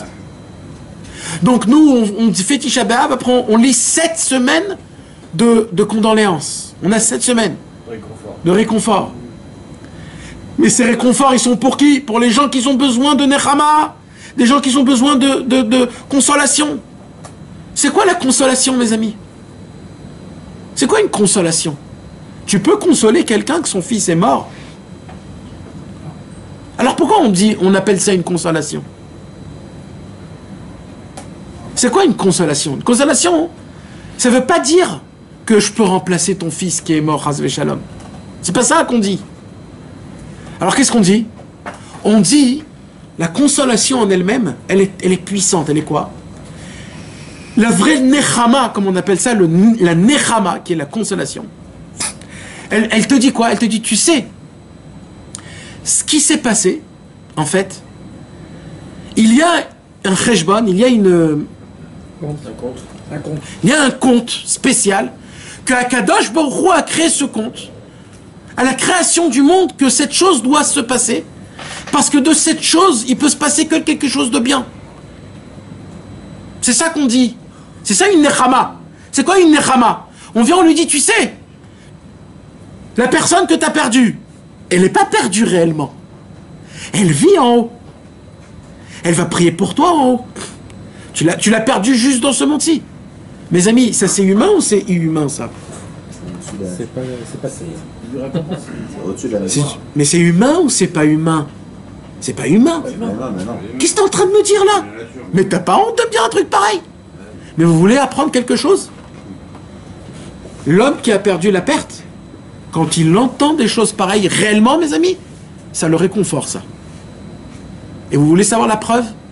On veut créer un Sefer Torah pour que ça soit des srouillottes pour lui. On donne des livres en son nom. Pourquoi? Parce qu'on croit dans cette parole. Parce que cette parole, elle te dit quoi? Dans le monde du 7, il est mort. Mais dans le monde du 8, il existe. Donc la Nechama, elle vient d'où? Du 8. La Nechama, la consolation, elle peut venir que du monde du 8. Rabbi Nachman de Breslev, il descend dans ce monde et il dit comme ça: sachez une chose, tant que vous vivez dans le monde du 7, vous ne pouvez pas faire teshuva. Il faut que vous montiez dans le monde du 8 pour faire teshuva. De quel teshuva tu parles? Pas ta teshuva extérieure, la teshuva intérieure, où tu es conscient chaque instant, où tu essayes de dire Hachem. Ça veut dire quoi de faire teshuva? Tu sais quoi de faire teshuva? C'est quand tu essayes de faire quelque chose de bien et tu n'arrives pas. Alors toi, tu te dis j'arrive pas, j'arrête. Rabbi Nachman il dit, quand tu fais teshuva, tu effaces. Donc tu recommences dès le début comme si de rien n'était. Et à chaque fois, tu pourras recommencer des centaines de fois. Parce que ce que j'ai fait auparavant n'existe plus. Le message de Rabbi Nachman, il dit, j'ai été conçu. J'ai été appelé par le nom Nachman, qui vient du mot Nechama. Je suis le consolateur. Je ne descends pas du monde du 7, je descends du monde du 8. La vision et la Torah que je vais vous parler, moi, il dit Rabbi Nachman, n'a aucun rapport au monde du 7. Elle est en rapport qu'au monde du 8. C'est pour ça que je peux dire, le désespoir n'existe pas. C'est pour ça que je peux dire, je peux vous faire sortir du Gehinnom. C'est pour ça que je peux vous dire que si vous recommencez 1000 fois, c'est comme si c'est la première fois. C'est pour ça que je peux vous dire que de là où vous êtes, vous pouvez atteindre Hachem comme Moshe Rabbeinu. C'est pour cela que je peux vous dire que tout ce que vous croyez jusqu'à maintenant, que vous avez comme ça fait, et Akadosh Baruch Hu, il est loin de vous, et mes enfants, ils ont grandi, c'est faux. Il dit Rabbi Nachman, et en plus que ça, je vais aller vous demander des choses qui sont contre la nature. Comment? Vous allez vous réveiller la nuit, vous allez vous asseoir par terre, et vous allez prononcer une prière, aucun rapport. Tikkun Kratzot. Et après, vous allez sortir de chez vous. Vous allez aller dans la forêt. Vous allez prier, crier à Hachem. Mais oh, mais tu nous prends pour un malade mental ou quoi? Et on ne peut pas prier chez nous à la maison, tranquillos. Quand tu es chez toi, tu es dans le monde du 7. Quand tu sors dans la forêt, tu es dans le monde du 8. Et la preuve, c'est quoi? C'est que tout le monde te dit, t'es un fou. Quand quelqu'un il te dit, t'es un fou, c'est la preuve que tu es dans le monde du 8. Parce que tu ne vis pas d'après les réalités de ce monde. C'est aussi simple que ça. Plus on va te dire, t'es pas normal, plus sache que tu es attaché au monde du 8. T'es pas attrapé par ce monde. Et Rabbeinu Akadosh, mes amis, il a atteint ce niveau. Et ce niveau, il nous l'a donné en cadeau. Et il nous a dit, maintenant j'ai créé les clés pour rentrer dans cette porte. C'est quoi les clés? C'est le livre conseil. Le livre conseil, l'écouter et ça, ce sont les clés pour passer du monde du 7 au monde du 8. Le Nachman, la Nechama, la Teshuva. C'est pour ça, Rabbeinu, qu'est-ce qu'il dit? Rabbeinu, il dit, c'est moi qui fais Teshuva pour vous tous. Pourquoi? Parce que moi-même, je suis dans le monde de la Bina, de la Teshuva. Moi, je vais faire montrer à Hachem qu'il n'y a jamais eu de faute. Nous, on vient, hein. Rabbeinu, il dit, venez et racontez-moi vos fautes. Demandez pardon à Hachem et dites à Hachem, je regrette, j'avoue et je regrette. Il dit, Rabbi Nachman, quand tu vas faire ça devant Hachem, moi, je vais prendre ces paroles, je vais monter chez Akadosh Baruch Hu et je vais montrer à Hachem qu'il n'y a jamais eu une faute pareille. Et il dit, Rabbi Nachman, et sachez que quand je fais quelque chose, je le termine. Pourquoi il dit Rabbi Nachman, venez chez moi à Rosh Hashanah? Parce que c'est le jour du jugement. C'est là où on va montrer tous tes dossiers. Le travail du tzaddik, ça sera quoi? De te juger du bon côté, de te faire montrer combien cet homme-là il a fait teshuva. C'est pour cela, mes amis, aujourd'hui. Aujourd'hui, on est le 40 jours avant Rosh Hashanah. C'est aujourd'hui, ce soir. Ce soir, on rentre 40 jours avant Rosh Hashanah. Normalement, un chassid Breslev, c'est maintenant qu'il doit commencer dès aujourd'hui jusqu'à Rosh Hashanah à faire teshuva. Pourquoi? Parce qu'à Rosh Hashanah, Rabbeinu, il va prendre toute la teshuva que tu as fait et avec ça, dans le ciel, il va combattre. Il y a des gens qui croient que de venir à Rosh Hashanah, c'est fini. Non, Rabbeinu, il a besoin de ton avodat Hashem à toi. Rabbeinu, il a besoin de ta teshuva. Rabbeinu, il a besoin que tu fasses teshuva le plus possible. Pourquoi? Parce que comment t'as fait toi, comme ça sera plus facile en haut pour toi. Donc le vrai travail pour nous de teshuva, il commence maintenant. Et là, mes amis, c'est du sérieux. Parce que Kol Ha'inyan Sheli Hu Rak Rosh Hashanah, en fait, la raison de laquelle on vit toute l'année, c'est pour arriver ce soir. De ce soir jusqu'à Rosh Hashanah. C'est maintenant que ça commence, la réalité mamash. Là, il n'y a pas... Là c'est toi et ton travail, ton avodat Hashem, ta teshuva. Là, c'est toi avec Hachem. C'est maintenant de vivre en mode teshuva. Qu'est-ce que j'ai fait de bien? Qu'est-ce que j'ai fait de mal? Tout le temps, chaque instant. Ratati aviti, pajati, pardon Hachem. Il faut le dire des centaines de fois par jour, dès maintenant. Il faut commencer à lire la tfila de la teshuva, de l'écouter de filote. Il faut commencer à essayer d'étudier la Torah Vav, la Torah de la teshuva, la Torah des montées et des descentes. C'est pas grave si je tombe, c'est pas grave si je fais des fautes. Moi, je dois me rappeler que d'une seule chose, de continuellement faire teshuva et continuellement croire qu'Hachem, il m'adore et il l'apprécie et il m'aime et il attend que je me rapproche encore et encore de lui. C'est quoi le Nissan que t'as dit? Hein? T'as parlé du 8, Nissan. Bah, Iba Mashmini. C'est la Brit Mila de Rabbeinu. C'est la Brit Mila de Rabbeinu. Chazak. Donc Shabbat Hagadol. Ouais. Donc maintenant vous comprenez, mes amis. C'est ça. La question, c'est quelle sorte de message tu veux entendre. Il y a le message de ce monde qui te dit que c'est un monde qui est difficile, où il y a des problèmes, il y a des choses. Et il y a le monde du 8. Alors maintenant, dans l'Avodat Hashem, il faut vivre que le monde du 8. Que le monde du 8. C'est quoi le monde du 8? Dans l'Avodat Hashem, c'est qu'il n'y a aucune barrière. Aucune limite. T'es tombé 1000 fois, fais 1000 fois teshuva. Hashem, il adore. Ne crois pas que c'est hypocrite. Ne crois pas qu'Hachem, il se moque de toi. À chaque fois que tu vas dire Khatati Aviti Paché, même si tu le fais hypocritement. Même si tu le fais hypocritement. Hachem, il adore. Parce que dans l'Avodat Hashem, c'est le monde du 8. Par contre, dans le Olam Hazé, c'est les deux. C'est et le 7 et le 8. Ça veut dire quoi? Tu vis Tarlès dans le 7. Mais le 7, il n'a aucune preuve pour le 8. Ça veut dire quoi? Ça veut dire malgré tous tes problèmes, si toi, tu vas d'abord fonctionner au niveau d'Hachem, qui est contre nature, alors Hachem, il va se conduire avec toi contre nature. Un homme, par exemple, il est malade. Dans le 7. Dans le 7. Un homme, il est malade. Alors, c'est quoi la nature normale? Tu vas voir un docteur. Il va te diagnostiquer. Je sais pas comment on dit. Il t'a diagnostiqué. Et il va te dire, voilà, c'est ça, c'est ça, c'est ça, c'est ça. Et on va dire, admettons qu'il a raison, hein, parce qu'il toujours il se trompe, mais admettons qu'il a raison. Admettons qu'il a raison. Donc, Hachem a créé cette sagesse. Cette sagesse, elle existe. Maintenant, le problème le plus grand au monde, c'est quoi? C'est de croire que lui, ce docteur, c'est lui qui va t'arranger. La première chose de faire, c'est, je suis tombé malade, tout de suite, Ribono Shel Olam, Hachem Yitbarach, d'abord, si tu m'as fait faire tomber malade, je dois te demander pardon. Je fais quelque chose de mal, je te demande pardon. Je te demande pardon. Fais-moi éclaircir mes yeux où je me suis trompé. Que je puisse arrêter de faire cette mauvaise chose. Je te demande, fais-moi donner la force et la volonté, si je sais ce que c'est, d'arrêter. Tu dis à Hachem, Hachem, il faut que tu me comprennes. Il ne faut pas que tu me tapes en fonction de mes fautes. Parce que c'est très grave.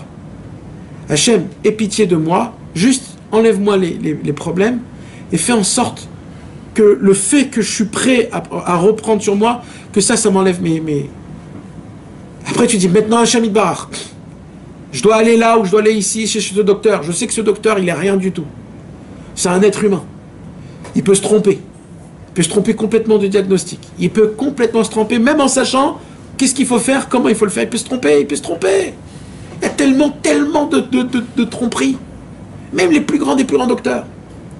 Alors je sais que c'est qui va tenir sa main, qui va lui donner la force. C'est toi, Hachem. Donc tout, c'est toi, Hachem. Quand un homme, il vit comme ça, il vit dans le 7, le 8. Comprenez? Dans la parnassa. Un homme, il va au travail. Il est obligé d'aller au travail, parce qu'il vit dans le 7. Alors bien sûr, il y a des niveaux de combien un homme il est dans le 7. Mais on va dire un homme normal, où il va au travail.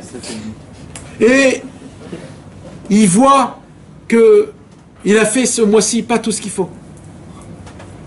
Alors il rentre chez lui à la maison, et là, il va être triste pendant un mois. Pourquoi? Parce que comment je vais faire mon mois? J'ai pas eu ce que j'ai fait, je dois payer, je dois aller en vacances, je voulais acheter ça, je voulais faire ça, je voulais faire ci.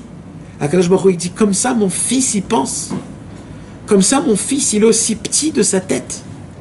Mais il sait pas où je suis. Il voit pas que c'est moi qui ai créé le monde en entier.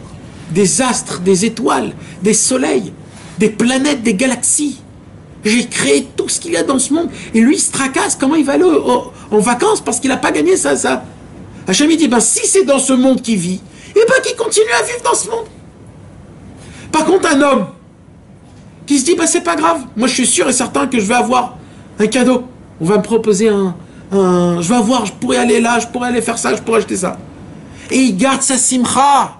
Il est joyeux.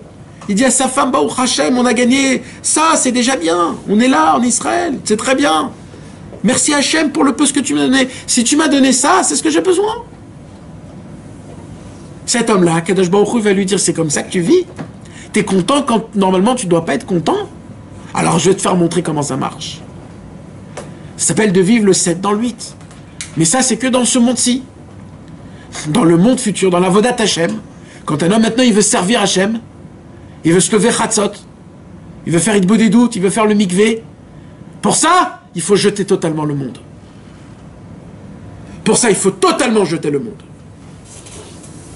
Pour faire Chatzot, il faut enlever la valeur qu'on a de tout ce qu'il y a dans ce monde-ci. Et se dire le plus important, c'est Chatzot. Pareil pour Hitbo des doutes, pareil pour le mikvé. Et des fois, il faut faire des choses qui sont au-dessus de la nature. Comme quoi, par exemple? J'ai pas envie de vous donner des trucs parce qu'après, les patrons, ils vont venir chez moi, ils vont me dire, tu nous as... Mais si pas... Sa femme à Rosh Hashanah. Voilà, par exemple. Laisser sa femme à Rosh Hashanah, c'est dur. C'est pas compréhensible. Mais le problème, c'est quoi? C'est comme Rabbi Nachman lui-même, il vient du monde du 8. Il s'appelle Nachman, c'est la Nechama. C'est la Bina, c'est la Tchouva. Alors quand quelqu'un vient, il te dit Shalom Bayit, tu lui dis, écoute mon frère, tu as des très grandes questions, mais moi je suis dans un autre monde. Moi je suis dans le monde du 8 où il n'y a pas de problème. Ça ne pose pas de problème. Maintenant ça, il faut la faire passer aussi à la femme. À la femme elle-même, il faut la faire passer. Comme ça, elle aussi, elle vit dans le monde du 8. Mais quand un homme, il veut se tremper au mikvé, il ne doit pas se dire, c'est que le matin le mikvé. Si tu t'es pas trempé ce matin, réfléchis pas trop. À 1h, t'as une pause. Prends ta voiture, va te tremper au mikvé à 1h. Qu'est-ce que tu t'en fous? Il n'y a pas de monde, il n'y a pas de limite. Il n'y a pas... Pour faire la Vodat Hashem, il faut vivre dans le monde du 8. Il faut mettre une croix dans tout ce monde-ci. Mais quand tu redescends dans ce monde, tu es dans le monde de la Parnassa, de la Briout, de la banque, de ça et de ça et de ça. Là, il faut que tu vives les deux en même temps. Il faut que tu vives le 7 et le 8 en même temps. C'est-à-dire quoi? Que tu dépends totalement d'Hachem en faisant semblant dans le 8 de continuer à faire comme si c'était dans tout dans le monde. Quand un homme il vit dans dans le monde du 8, dans le surréel, dans Hanouka, dans la Brit Mila, dans le Bayom Harishon. Pourquoi Vaï Bayom Hashmini il a écrit Yom Harishon? Pourquoi? Parce que qu'est-ce que je vous ai dit sur Yom Rishon? Comme Yom Rishon, il n'y avait pas le soleil et la lune, donc ce jour-là n'était pas fait de 24 heures. Ce jour-là a été fait infini. C'est pour ça, le Yom Hashmini, il n'est pas dans le temps. Il est Bayom Harishon. Il y a une possibilité de vivre infini dans une seule journée de Yom Hashmini. Donc il a été créé avant le Yom Harishon. C'est moi. Et Shabbat.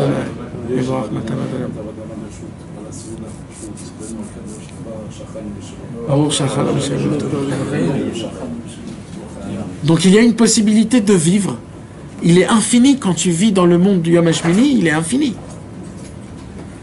Parce que c'est le Yom Harishon. Le Yom Harishon a Du premier jour, oui, mais qui sans est limite. sans limite. C'est ce qu'on appelle le Donc avant le Yom Harishon, avant la création du monde. C'est ce qu'on appelle le Mikdash, c'est ça? Maintenant, écoutez la Sikha et dites-moi si vous avez une idée de ce qu'on va étudier avec tout ce qu'on a étudié. Pa'amahat, une fois, Ba Minachut, il est venu de l'extérieur. Vous m'écoutez ou vous m'écoutez pas? Pa'amahat Ba Minachut, un jour il est venu de l'extérieur. Qui est venu de l'extérieur? Rabbi Nachman. Vechash beme'av. Et il avait mal au ventre. Ve'amar, et il a dit, Shirgish baiser, en ayant mal au ventre, il a eu une sensation, chez Yavoloma Hot, qui va gagner de l'argent.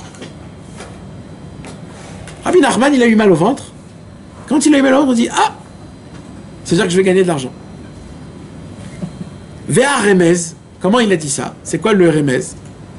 Parce qu'il y a un pasouk dans Yeshaya, Vetse etzae me'aich kema otav.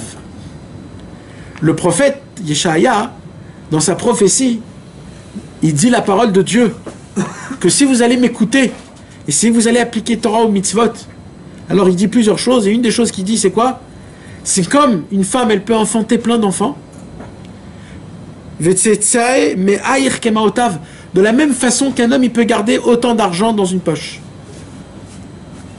Alors, la prophétie a donné une anecdote d'un ventre et de l'argent. Donc, Rabbi Nachman, il a dit, donc c'est pour ça que j'ai dit que quand j'ai eu mal au ventre, c'est que je vais gagner de l'argent. Vechenaya. Et c'est ce qui s'est passé. Sheba Ma'ot, à la Bédoa. Il s'est passé qu'il a reçu de l'argent dans la boîte aux lettres. Et là, c'est fini. Et tout ce que tu as dit avant, c'est qu'à voir avec ça. Et tout ce que j'ai dit avant, ça normalement, c'est pour comprendre ça. Est-ce que quelqu'un aurait une petite idée? Déjà au début, il dit qu'il arrive en dehors. Donc c'est pas naturel, parce que déjà il vient du 8. Il a fait Shmuel. Après, il dit quoi, je m'en rappelle. C'est ce qui m'a marqué le plus en tout cas. Ba Minachut. Il est venu de l'extérieur. C'est quoi l'extérieur? C'est l'extérieur du 7. Rabbeinu. Ashranou, Ashranou. Attendez. Mes amis, vous n'avez pas une idée alors? Il n'y a rien de logique dans ce qu'il a dit. Un mal de ventre. Il a mélangé le 8 avec le 7. Le 7, c'est le 7. C'est que du 8 là. Non, le 7 c'est le mal de ventre et le 8 c'est le pasuk de Torah qu'il a, il a rendu 8 son mal de ventre. Je sais pas comment t'as je sais pas, moi je dis 8. Non, c'est le passage du 8 au 7 qui lui a donné mal au ventre. Non? Rabbeinu nous apprend une règle exceptionnelle. Vous voulez vivre le 8? Je vais vous l'apprendre. Il dit quoi? Tout ce qui vous arrive matériellement, transformez-le comme vous voulez, mais croyez. Et c'est comme ça que ça va se passer. Normalement, le Hémet, c'était quoi? C'est Rabbeinu, il avait mal au ventre. J'ai mal au ventre. Ça fait 3 ans qu'il est en train de mourir, Rabbeinu. Il a la tuberculose, il crache du sang. C'est nouveau que t'as mal au ventre, Rabbeinu. Mais Rabbeinu, lui, vit dans le 8. C'est quoi le 8? Je suis pas malade. Si le docteur, dans le monde 7, il a dit que je suis malade, moi j'habite dans le monde 8. Ce qu'il dit lui, ça me fait rien. Mais je vois quand même que je suis malade. Ah, j'ai mal au ventre. Alors, on va chercher. Ah, il y a un passage qui fait une anecdote entre le ventre et l'argent. J'ai eu mal au ventre, ça voudrait dire que je vais gagner de l'argent. Maintenant, ça veut pas dire ça. Ça veut pas dire ça. Tu l'as dit. Tu y crois. Vechenaya. Ça s'est passé comme ça. Mais ma Kécher, où il est le rapport? Dans le monde du 7, il n'y a pas de rapport. Dans le monde du 8, tout est pareil, tout est 1. Je sois sincère. C'est ça que même à l'inverse. C'est pareil aussi à l'inverse. C'est pour cela que jamais... Ça veut dire quoi? Écoutez ce que je vais vous dire, le secret du monde. Malheureusement, j'ai été très malade ces derniers jours. Amen. Amen. Et quand j'étais malade, toute ma tête est partie. J'arrivais pas à me renforcer, j'arrivais à rien faire. Même j'ai essayé et je me rappelais pas. Rabbeinu il dit quand on t'envoie un Nisayon, on te prend tes morines. On prend toute ta tête. Pour pas que tu te relèves. On te donne un coup, on t'enlève ton cerveau, on te donne les coups et après on te le remet le cerveau. Et pendant le malheur, pendant les problèmes que j'avais, je me disais, mais qu'est-ce que j'ai fait de mal? Qu'est-ce que j'ai fait de mal? Qu'est-ce que j'ai fait de mal? Pourquoi j'ai fait... Qu'est-ce que je fais? Hein? T'es resté dans le 7. Ouais. Mais je savais même pas ce que c'est quoi 7, 8, de quoi tu me parlais là-bas, mon frère, j'étais dans le 100, dans le 1000, J'étais dans des endroits où ça n'existait pas. Et là-bas, c'est grave. Parce que là-bas, c'est la majorité de ce que le monde y vit. J'ai compris en fait dans quel monde les gens y vivent. Sans Emouna. Quand t'as pas d'Emouna, mais c'est atroce. Tu comprends pas pourquoi tu souffres. Tu comprends pas pourquoi. Tu te rends. C'est déjà un niveau de Emouna de dire qu'est-ce que j'ai fait Hachem. Oui, mais d'accord. Il y en a dans la Emouna, ils sont pas là. Savoir que c'est rien. D'accord. Oui. Elle est dans le 8, quoi. Ouais. Mais maintenant c'est quoi? Parce que toi tu te dis, c'est pas pour rien que je souffre. Ça se peut pas que c'est pour rien que tu souffres. Il y a une raison. Qu'est-ce que j'ai fait de mal? Pourquoi on me fait pas montrer? Qu'est-ce que j'ai fait de mal pour que j'arrête? Non, on me le dit pas. On me donne des coups et je sais même pas pourquoi je souffre. C'est comme un papa, il frappe son fils. Et le fils, il dit, mais pourquoi il frappe mon père? Qu'est-ce que j'ai... Ça va savoir s'il se trompe. Iov, il avait la même chose, Iov. On le frappait, il comprenait pas pourquoi on me frappe. Qu'est-ce que j'ai fait? Et on le frappe, ça fait des années qu'on frappe, le monsieur. Mais dites-moi pourquoi vous me frappez. Au moins j'ai la conscience. Dites-moi pourquoi je souffre. Et on ne dit pas. Et on me donne des coups. Des fois, c'est des coups qui te met par terre. Des fois, c'est des coups qui te laissent...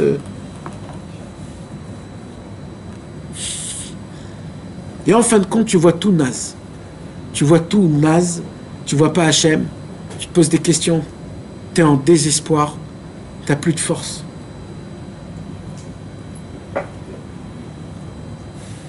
Et j'ai un ami à moi qui m'a dit, tu voudrais pas quand même arrêter de regarder toujours, c'est à cause de moi, c'est à cause de mes fautes, tu veux pas arrêter? Tu veux pas arrêter? Arrête! Qui t'a dit que c'est pour ça que tu souffres? Peut-être c'est pas à cause de ça, Hachem il est pas contre toi, Hachem il est pas sévère contre... C'est pour une autre chose. C'est parce que Hachem, il a vu que tu es capable de le glorifier là-bas, toi seul. C'est pour ça qu'il t'a envoyé là-bas, pour le glorifier.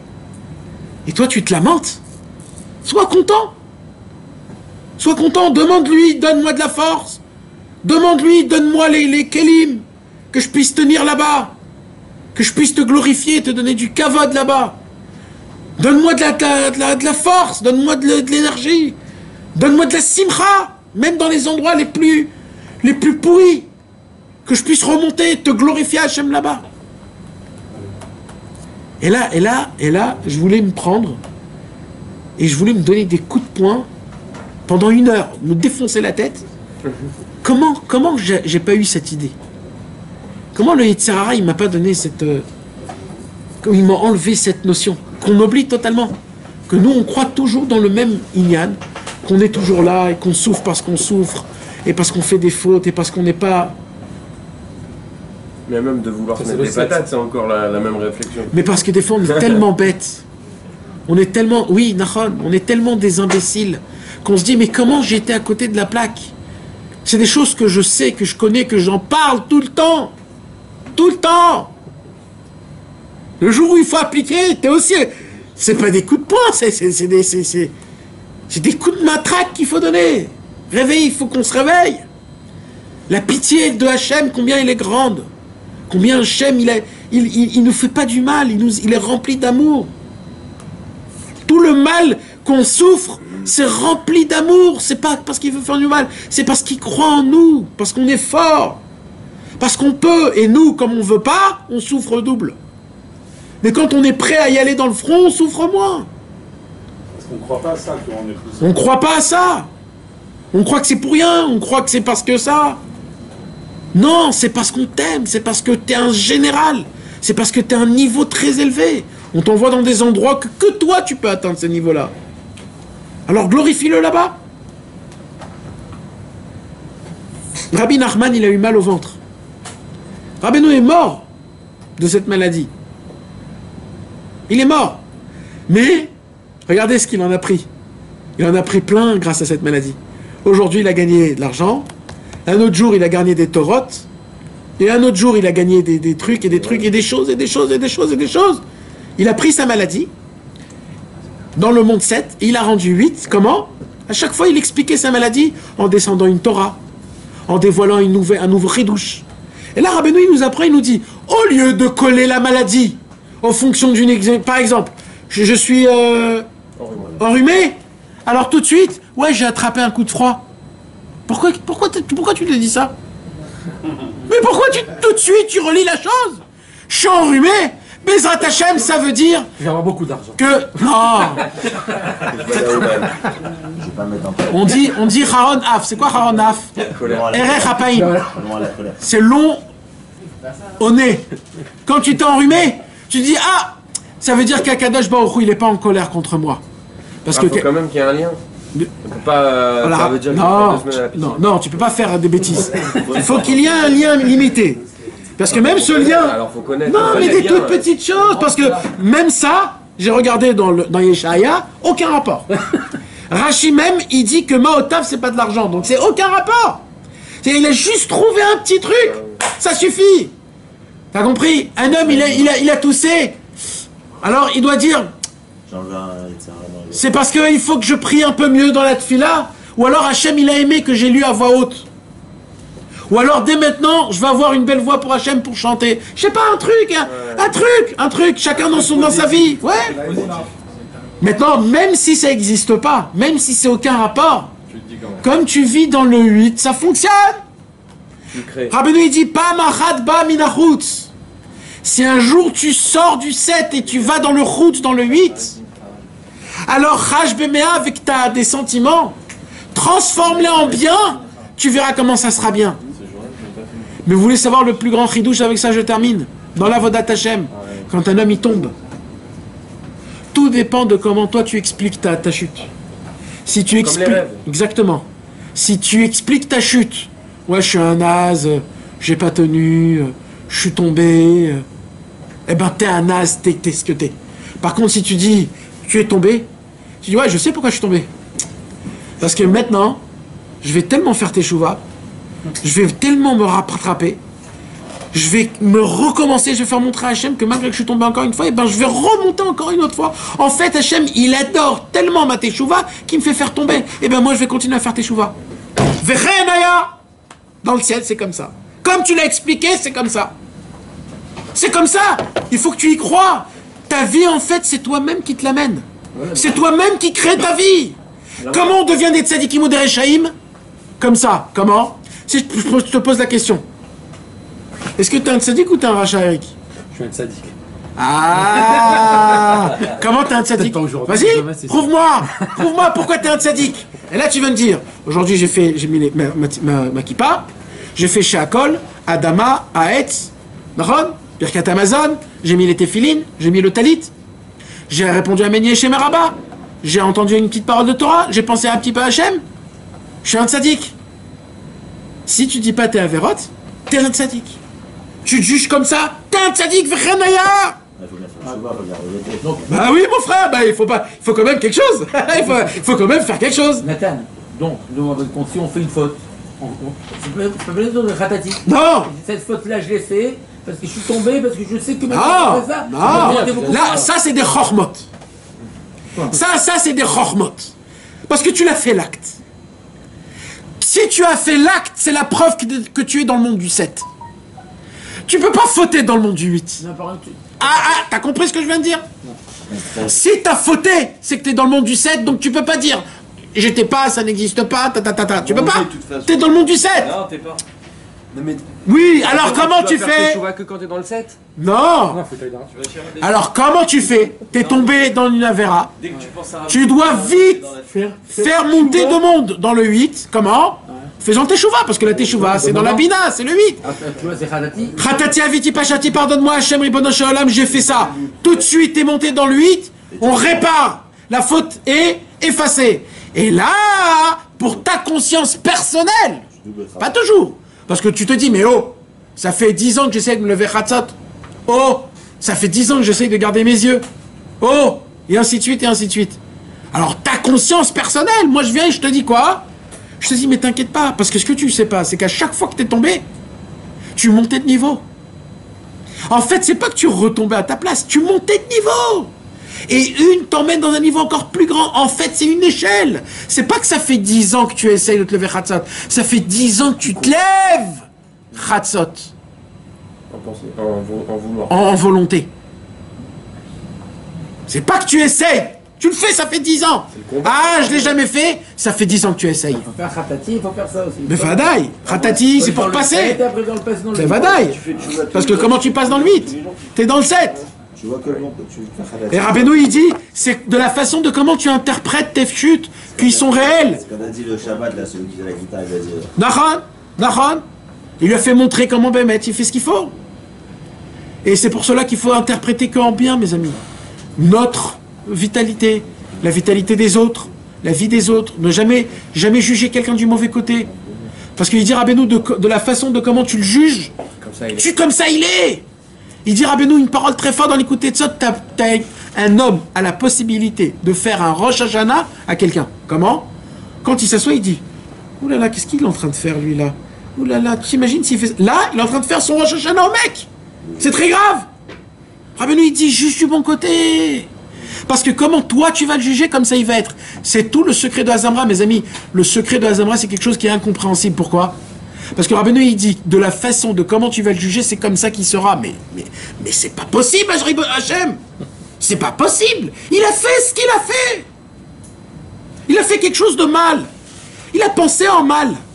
Oui, mais un autre juif va venir, il va le regarder, il va le juger du bon côté, il devient un tzaddik. Et Hazamra c'est 8, c'est Aleph.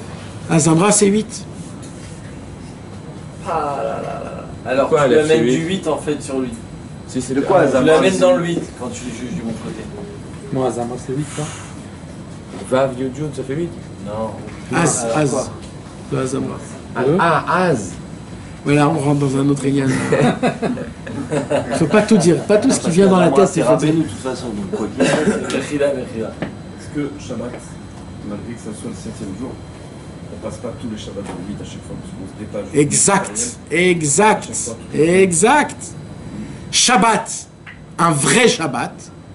On passe dans le 8, pourquoi? Tout le concept de Shabbat, c'est quoi? Tu travailles pas, tu touches rien, tu fais rien, tu es à la place, tu chantes, tu danses, tu manges une table d'un festin. Mais comment tu as travaillé aujourd'hui pour faire une table pareille? Pas du tout. Alors comment tu fais une table pareille? Shabbat Kodesh. Tu dors, c'est une mitzvah de dormir, c'est une mitzvah de être mitaneg, une mitzvah de prendre plaisir. C'est ça le monde du 8. Dommage ça. Alvaï que puisse vivre toute notre vie une vie de Shabbat Kodesh, Bezrat Hashem. C'est ça, Mashiach. Ça sera ça, Mashiach, Bezrat Hashem. Oh oui, t'as raté. C'est pas ça qu'il avait pas besoin de Mashiach.